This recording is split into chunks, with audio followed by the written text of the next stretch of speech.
Sarah's story begins long before the miracle, before the laughter, before the promise came to life. Sarah's mission of faith begins in silence, when nothing seemed possible. She was a woman who carried a promise she could not see, a future she could not touch.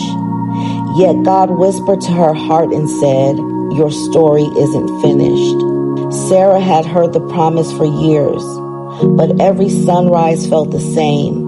Another day of waiting, another day of wondering, God, did you forget me?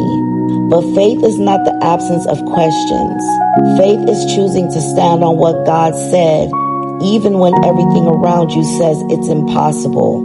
And then on an ordinary day, heaven walked towards her home, and it said, "This time next year, Sarah will hold a son." She laughed, not out of disrespect, but out of disbelief.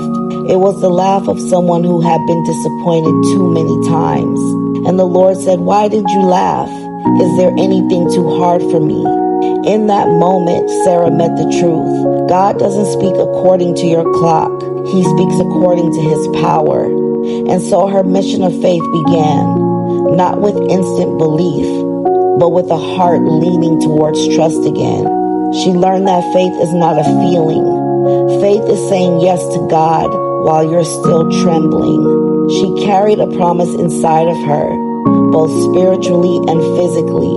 Yet, even when it felt unreal, and then quietly, gently, the promise began to move. What she once laughed at became something she could feel. When Isaac was born, Sarah's laughter returned, but this time it was joy overflowing. "God has made me laugh," she said, "and everyone who hears will laugh with me."